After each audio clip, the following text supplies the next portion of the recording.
Bonjour, aujourd'hui nous allons voir du coup comment mettre en place un Raspberry Pi headless et l'ouvrir au monde de manière sécurisée pour pouvoir l'utiliser du coup pour faire des pipelines GitLab par exemple.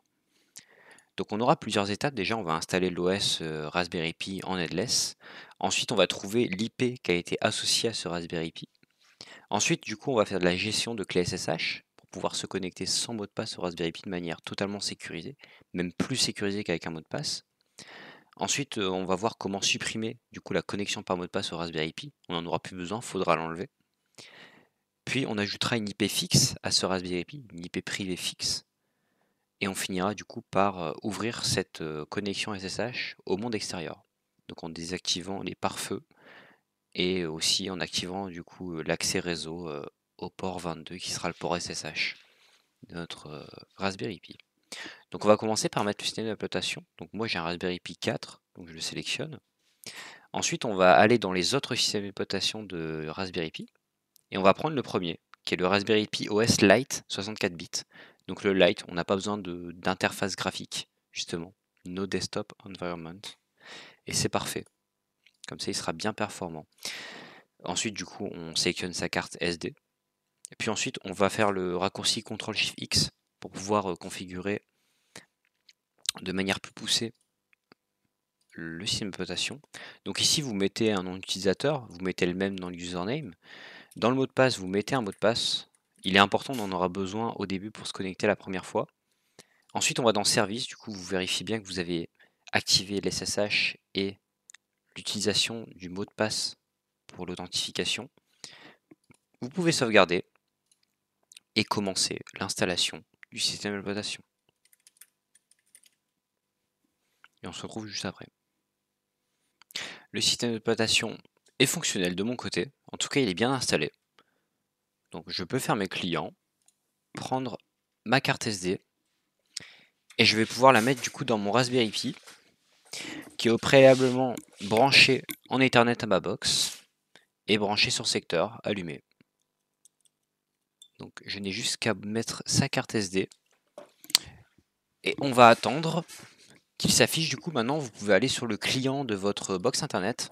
Donc personnellement je suis chez Orange et du coup je vais aller dans mes équipements connectés et c'est très simple. Là actuellement on va voir j'ai deux appareils qui sont connectés et je vais attendre que son port Ethernet numéro 4 y ait du coup un nouvel appareil qui apparaisse et en cliquant on pourra avoir l'IP qui lui a été associé. Donc on va attendre qu'il se démarre. Ça devrait prendre 5 minutes maximum. Il vient juste d'apparaître pour ma part, donc je vais cliquer dessus et je vais pouvoir du coup avoir accès à son IP privé. Donc on voit que en ma box il est associé le 192.168.1.14 et donc je vais pouvoir m'y connecter. Donc c'est la commande SSH espace votre utilisateur, donc moi c'est Revress, arrobase, et du coup l'IP privé qui lui a été mis. Donc 192.168.1.14 pour ma part. Normalement de votre côté il y aura seulement les deux derniers numéros qui devraient changer. Donc vous pouvez faire oui, vu que l'host n'est pas connu, il faut l'ajouter. Et ensuite vous entrez du coup le mot de passe que vous avez mis avec ce nom d'utilisateur. Et là voilà, je suis connecté du coup à mon Raspberry Pi en SSH, sans interface graphique, et pourtant si je fais un ls, j'ai accès à ce qu'il y a dedans. Donc ici je suis dans le répertoire de mon utilisateur qui est slash à slash home slash revress. Donc c'est tout. Maintenant on peut faire un petit exit pour sortir de ce Raspberry Pi, on n'a pas besoin actuellement d'y aller. Et maintenant du coup on va s'occuper des clés SSH et de la génération SSH. Donc maintenant ce qu'on va faire c'est qu'on va du coup ici actuellement il faut se mettre dans votre répertoire de votre utilisateur, donc vous pouvez écrire un CD, puis ensuite cd.ssh. Donc on va dans le dossier du coup SSH qui est un dossier caché. Et donc ce qu'on va faire maintenant du coup c'est qu'on va générer une clé SSH sécurisée. Donc on va utiliser du coup l'algorithme ED25519 qui est plus sécurisé que le RSA. Et dans le commentaire vous pouvez mettre du coup votre adresse email, c'est ce que j'ai fait. On peut faire entrer pour générer la clé. Il faut lui donner un nom. Nous avons qu'à l'appeler RPI_SSH. Là maintenant c'est très important, il faut surtout pas mettre de mot de passe à cette clé, puisque GitLab l'écrit en fait dans sa documentation, parce que le but c'est de l'utiliser avec GitLab notamment, c'est que si on met une passphrase à la clé SSH, le before script en fait va prompt ce mot de passe. Donc il ne faut pas en mettre, ça ne sert à rien. ça n'ajoutera pas plus de sécurité. On peut faire un ls et on voit que du coup nos deux clés sont créées, la privée et la publique.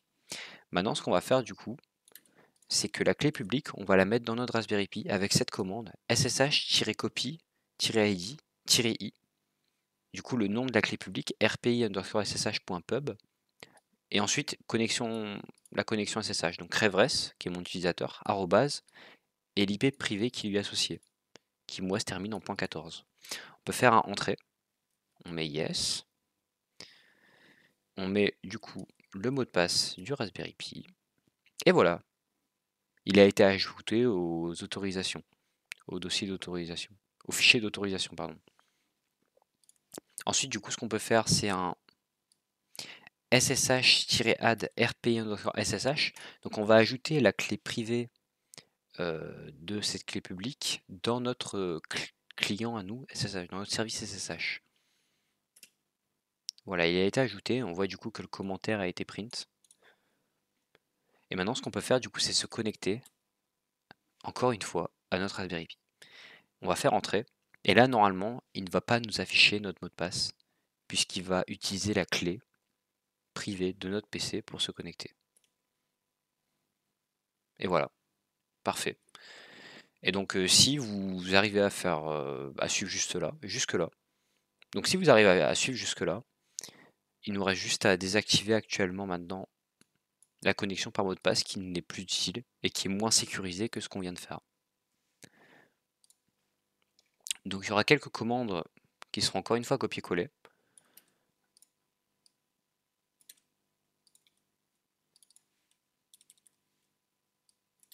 Donc on va modifier un fichier de configuration.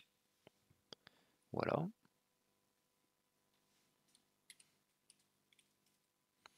Donc on va maintenant modifier un fichier de configuration. Donc c'est avec la commande sudo nano /etc/ssh/sshd_config. On fait entrer et on a 3 arguments à modifier. Donc déjà on a permit authentication, password authentication pardon, qu'on va décommenter et mettre à no. Normalement au-dessus on en a un autre ici qui est permit root login. On peut lui mettre no aussi. Il était par défaut à prohibited et on le décommente. Et ensuite use pam, on doit mettre de yes à no qui est déjà décommenté.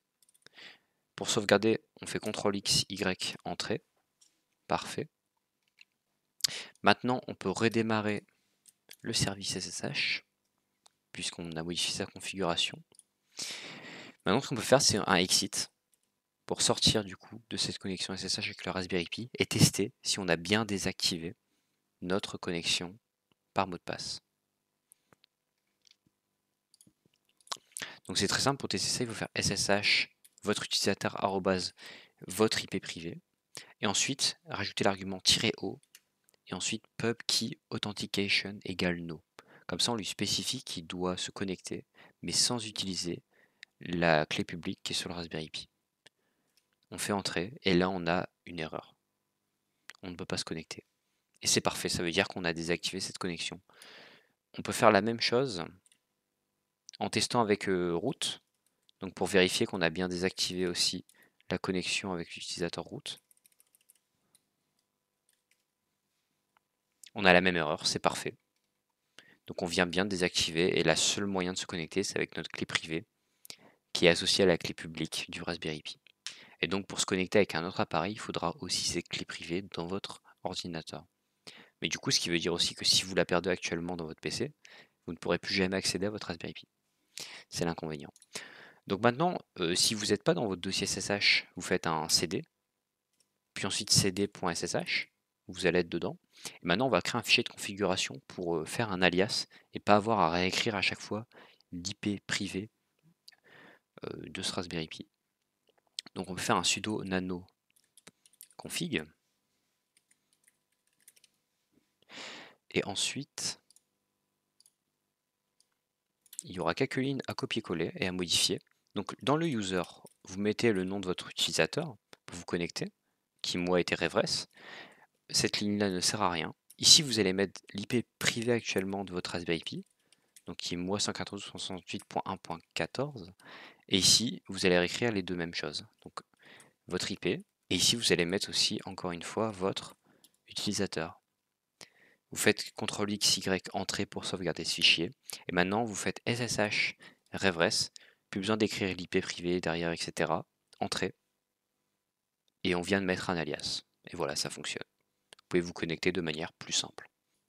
Et maintenant qu'on est connecté du coup sur notre Raspberry Pi en SSH, ça tombe bien, on va pouvoir lui mettre son IP fixe. Donc on va devoir modifier un fichier. Donc vous copiez-collez cette commande sudo nano /etc /network /interface avec un S, entrée. Et ici on va ajouter des lignes. Donc il n'y a que à copier-coller, c'est dans la description. Il n'y a qu'une ligne à modifier si jamais vous ne voulez pas utiliser l'adresse IP 192.168.1.50. Personnellement j'utilise .50, je suis sûr qu'elle n'est pas utilisée. Si vous voulez changer, mettre la .40, vous mettez ici .40 ou autre. Moi je .50. Vous pouvez faire CTRL-X, Y, entrée pour sauvegarder ce fichier.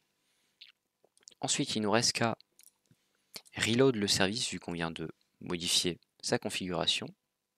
Là, on la restart. Maintenant, on le reload. Puis ensuite, ce qu'il faut faire, c'est le reboot. Et donc là, le Raspberry Pi vient de redémarrer. Donc vous ne pouvez plus accéder à ce terminal. On peut faire CTRL-SHIFT-T, fermer l'ancien terminal. On va attendre que le Raspberry Pi redémarre. Maintenant, il y a une chose à ne pas oublier, c'est que pendant qu'il redémarre, on vient de changer son IP, du coup. Et c'est plus la .14 actuellement pour moi, par exemple. Et vous, était peut-être une différente. C'est maintenant la .50. Donc on va refaire un CD dans votre nouveau terminal, cd.ssh pour aller dans le dossier SSH. Si vous faites un ls, vous avez du coup le fichier config qu'on va devoir encore une fois modifier, sudo nano config, et je pense que vous avez compris ce qu'on va faire. C'est qu'on avait ici un alias sur la .14 d'IP. Maintenant il faut mettre l'IP 50, la .50 que personnellement j'ai choisi, et vous mettrez votre IP si vous l'avez changé. CTRL X, Y, entrée pour sauvegarder le fichier, SSH revress. Normalement, votre Raspberry Pi a redémarré depuis le temps. Yes, c'est un nouvel host. Et voilà, on s'est connecté avec notre Raspberry Pi qui a une IP privée et statique, sans mot de passe, de manière entièrement sécurisée. Donc il ne nous reste qu'une seule chose à faire actuellement, c'est que votre Raspberry Pi en connexion SSH n'est pas encore accessible au monde ouvert. Et on va modifier ça. Donc personnellement, je suis chez Orange. Donc je vais le faire pour Orange. Donc on va aller dans Pare-feu pour commencer. Donc je suis en niveau de sécurité faible. Je vais ajouter du coup Secure Shell Server SSH qui va mettre le port 22, UDP TCP, et je vais sélectionner ici mon Raspberry Pi. C'est un alias en fait du coup à mon appareil que j'avais déjà renommé dans Orange. Je peux créer, sinon vous mettez votre IP hein, qui est la .50 si jamais vous avez suivi la mienne. Voilà, donc le pare-feu est désactivé pour le port 22. Et maintenant dans réseau, on va ajouter la connexion NatPat pour le SSH.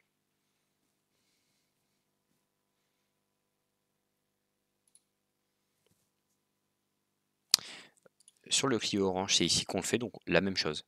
Secure Shell Server, le port 22 au port 22, TCP, UDP, mon Raspberry Pi, créé.